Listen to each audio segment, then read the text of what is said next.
I think that in the West, the topics of death, heaven and eternal life are massively taboo. And if you do too, then you're in luck. Because here at the OCCA, we are all about diving into the taboo but important subjects that affect all of our lives. And I think we're going to find some truth and hope.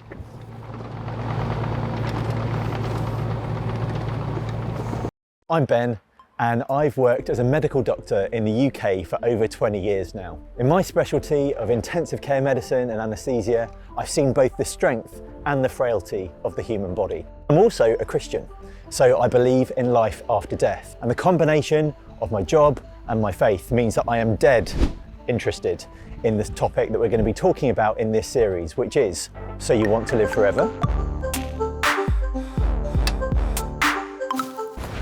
I'm going to be honest with you, it's really difficult to talk about the subject of eternal life without mentioning the elephant in the room, which is death. Now, some of you may be thinking, oh, well, this series is going to be such a laugh, and I hear you. But that's just it, isn't it?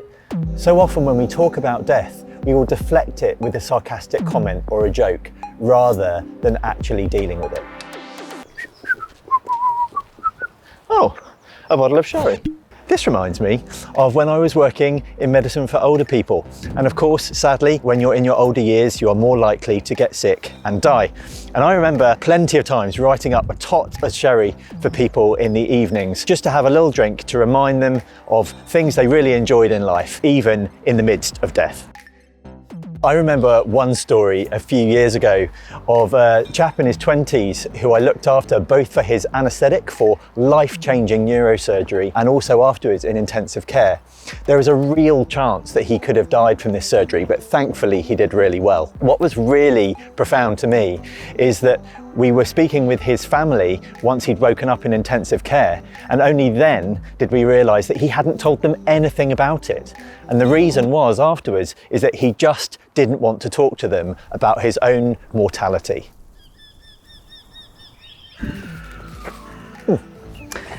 In a UK-based study published in 2018, they interviewed 30,000 people from a wide cross-section of the UK, and it was on the subject of how many times a week people thought about death and how many times they talked about it. Really interestingly, they found that although a third of the respondents thought about death more than once a week, only 25% of them ever talked to anyone else about it.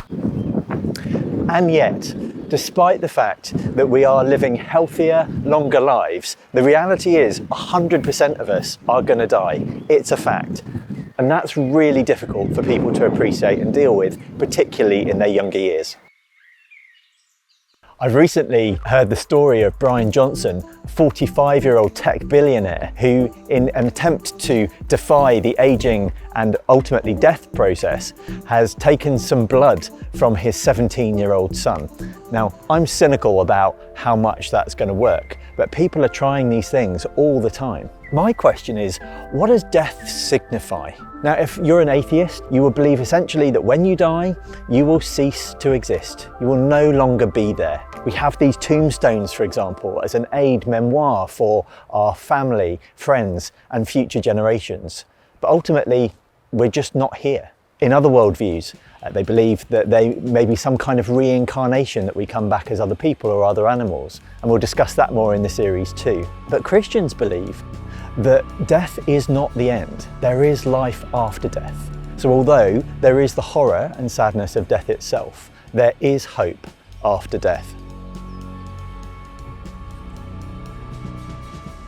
All this talk of death and dying and eternal life is quite extraordinary. There's no denying that. So that's why I'd love you to join us for the rest of the series, when I'm going to be interviewing a whole load of friends and colleagues about death and dying and eternal life from multiple different worldviews. And hopefully you will see that there is light in the darkness. There's also tons of resources to find out more on the OCCA website, which can be found at www.theocca.org. Hopefully see you soon.